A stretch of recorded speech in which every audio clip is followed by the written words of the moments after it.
All right, welcome back to my channel. I am Derek, and my name's Derek, and I'm right on the edge. Obviously, I haven't been here for a few days. Sorry about that, guys. I was busy, working a lot, and I got a job offer from Boeing. I'm unbelievably stoked. I love airplanes, I love aviation. The idea of building planes is very exciting for me. So, hey, if you're excited for me, like and subscribe, you know what I mean. But we are going to watch a video based on Anthony Ruby's comment here about its history, talking about these Texas brothers that built this underground subway or underground transit center. I'm interested in learning about it, and I told him I would watch it. So here we are. Also, man, thank you, dude. You always comment something super interesting, and I love reading. So This episode is sponsored by Delete Me. Hidden I beneath the got peach streets of Fort cream ice Worth cream. are the remains of an abandoned subway that once carried thousands of passengers, and its story is Geez, anything subway but piping, usual. that's crazy. You see, it wasn't built by the city, and it didn't charge a fare. This was Leonard Subway, a privately owned line that carried shoppers from a riverfront parking lot straight into the basement of a department store. This one-of-a-kind transit system, which was the only privately owned subway in the US at the time, That's so connected crazy. Leonard's to its That's so parking cool. lots, offering free rides to customers and making downtown shopping. Also, if this isn't the one you're talking about, let me know. But I saw this video and I was like, well, this is very cool anyway. Can't believe this, like, some dude just did this. A breeze. So, how did this remarkable venture come to be, and what led to its eventual demise? Stay tuned to find out as we uncover the story of the Leonard Subway. I would complain and say, man, this sucks. Like, us Americans, we don't do cool shit anymore. But that's not true. We constantly have people do stuff. It's the government that keeps on getting in our way and stopping us from doing stuff like that. Regulations and red tape. Like, they're both good and bad. You know? Pros and cons. I'm your host, Ryan Sokesh, and you're watching It's History. Let's step back in time to the early 20th century, when the automobile was revolutionizing American life and retail was evolving at a rapid pace. It all started in 1918, when Marvin Leonard and his brother, Obadiah, opened a small dry Man, there's like 20 years between them, it looks like. That's crazy.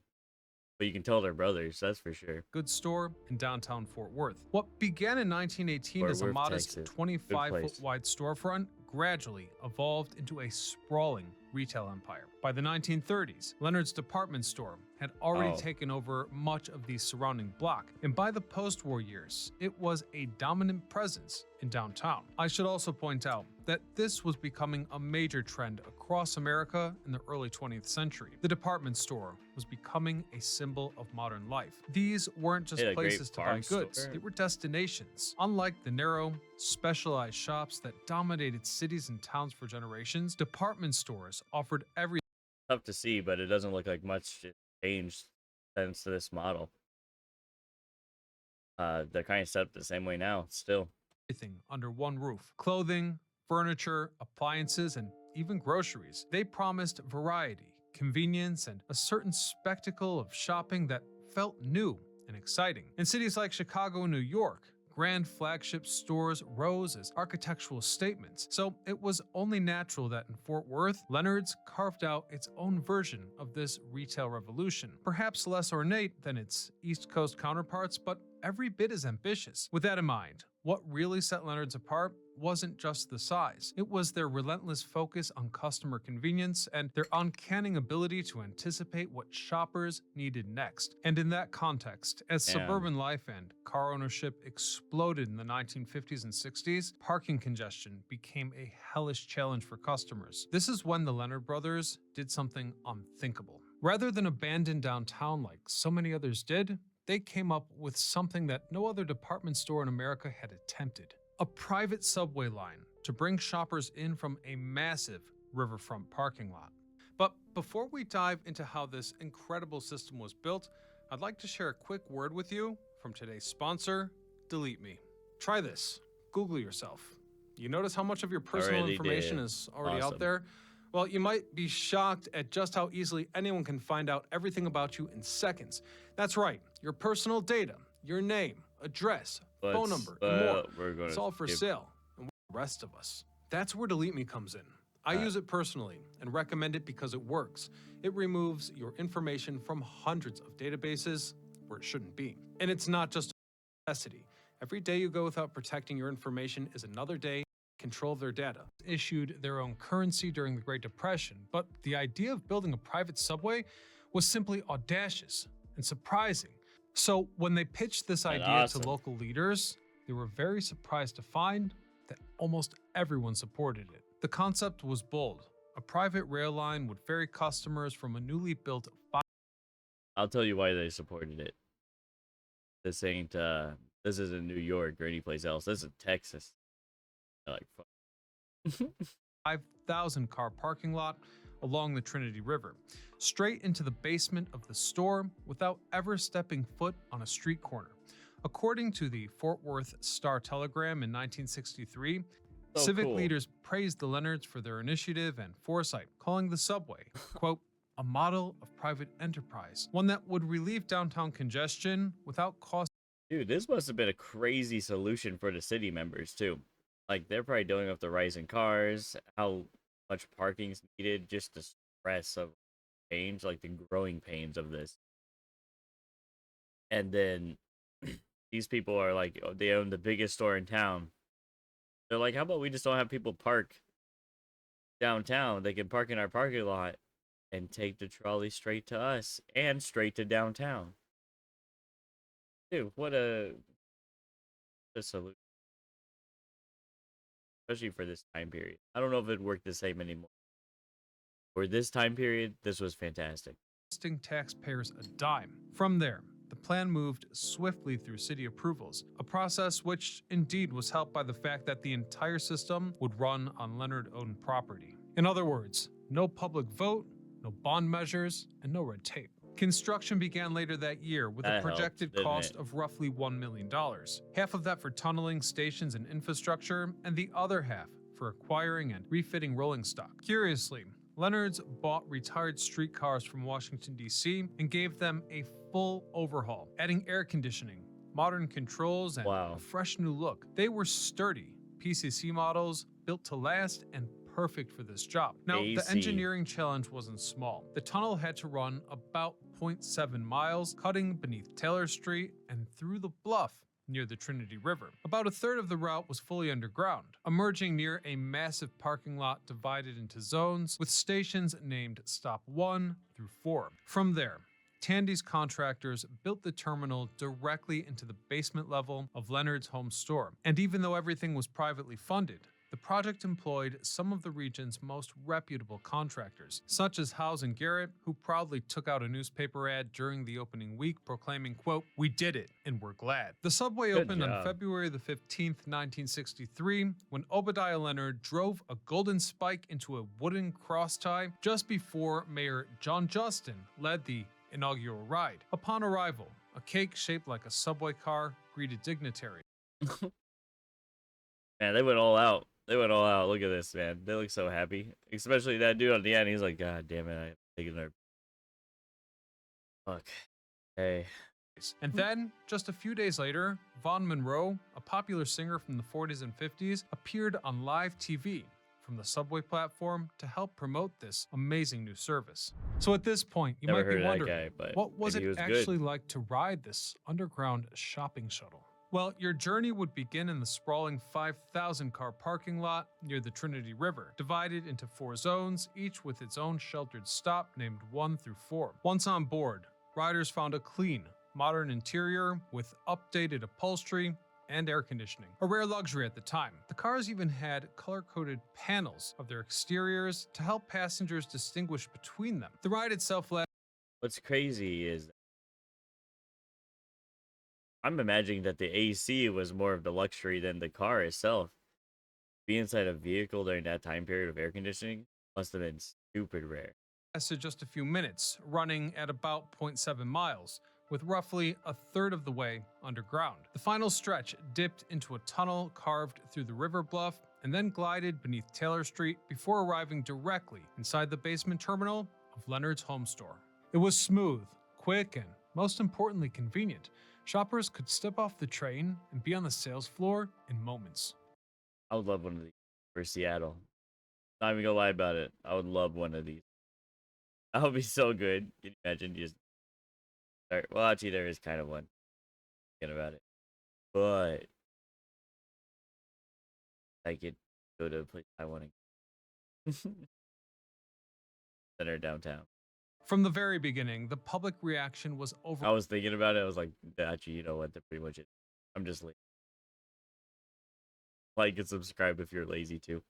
overwhelmingly positive. Newspapers like El Paso Times reported that the subway was a hit with shoppers, praising it for keeping cars off the congested streets and bringing families back to downtown retail.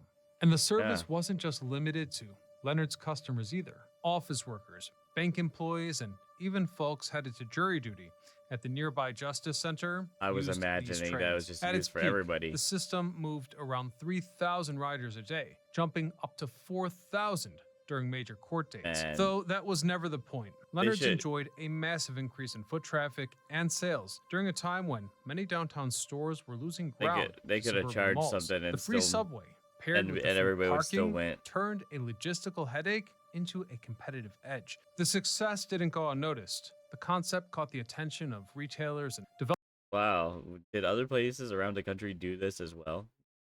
So much I just don't know. Yes. developers all across Texas. In fact, some even Oh, in Texas. Okay. capitalized on this new infrastructure. For example, Stripling's, Leonard's main downtown rival, mentioned their proximity to the subway in their ads. And city officials from other towns also came in to tour the system, though no true imitations ever emerged. But the subway wasn't just limited to the transportation of people. They also found additional innovative ways to utilize it. Behind the scenes, the system also moved freight. Delivery trucks could offload goods near the parking lot, where the subway cars would efficiently shuttle crates, boxes, and merchandise directly into the store's basement, thereby smart. avoiding street traffic entirely. That's Though so there smart. were some challenges. As the years went on, maintenance became more difficult. You see, the cars were already old when Leonard's bought them, and now they were truly showing their age. And of course, replacement parts weren't easy to come by. Still, for a time it all worked, and perhaps that's precisely why no one saw how fast things could fall apart. By the early 1970s, downtown Fort Worth was beginning to feel the same pressure that had already transformed cities across the United States. Suburban malls were booming, meaning people weren't just shopping differently, they were living differently. And with that, the convenience that once set Leonard's apart was quickly becoming standard elsewhere, with parking, air conditioning, and wide open floor plans all under one suburban roof. Yeah. And while the subway still had its charm, the cars were starting to really show their age. The original PCC streetcars, already used when Leonard's bought them from DC Transit, were now pushing 30 years old. And the public simply didn't want to ride in these dated-looking vehicles. Even after Tandy rebodied the cars with boxier shells and updated interiors, it couldn't hide the fact that the system was rooted in an earlier era. The ride was no longer seen as futuristic. If anything, it looked dated. Meanwhile, the heart of the system, Leonard's department store, was unraveling. Marvin Leonard had sold his majority stake to his brother Obadiah in 1965 due to his declining health. Then, in 1967, the family sold the business outright to Tandy Corporation for $8.5 million. On the surface, it was a win, but behind The thing is,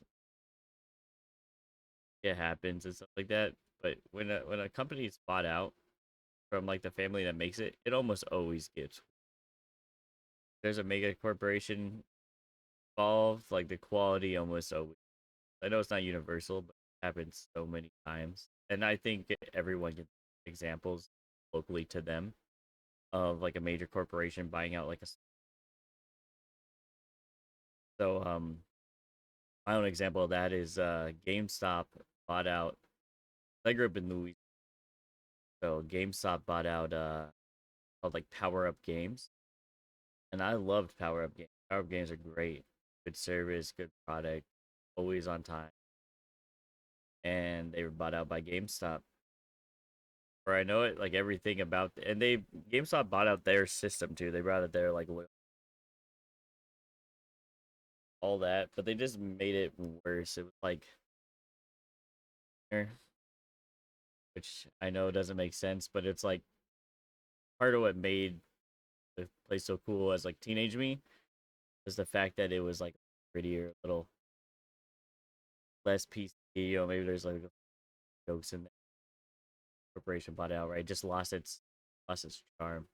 The scenes, the store began to lose its identity. Tandy kept the original name until 1974 when they sold the retail business to Dillard's. With that, the Leonard name came down forever. Literally, the flagship store was demolished to make room for a new downtown office and shopping complex, the Tandy Center, a commercial complex that never really lived up to expectations. Anchor tenants came and went, and downtown Fort Worth continued to hollow out. Even a brief rebranding as an outlet center in the mid-1990s couldn't reverse the decline. As for the Leonard brothers, they had already faded from public view long ago. Marvin passed away in 1970, and Obadiah lived long enough to see the subway's final years, but neither brother was involved in the system's last chapter. There would be no more brotherly stunts. Once the store was gone, their vision had run its course. The subway itself lingered on for some time, primarily out of convenience, as office workers from Tandy Center used it to commute from the parking lot, as well as courtgoers who used it on jury days. However, the system was no longer attracting shoppers, and certainly not generating profits. And with that, in 2001, when Radio Shack, formerly Tandy, announced plans to build a new corporate campus, the subway became obsolete. The parking lot it depended on was slated for redevelopment, and hence the end was official. On August the 30th, 2002, It's sad, you know, kind of like melodramatic when stuff like this happens. Idea, nothing really replaces it, you know, just kind of paved over essentially. And they're put into a museum, and I guess one day shove me in a grave somewhere. I don't know, right? It kind of feels like that sometimes. But that was very interesting. What do you guys think about it? I know it's not unique in today's modern world, but isn't it that just random, bro? The couple people in their store just trying to make it work. I like this. Sort of like thinking kind of makes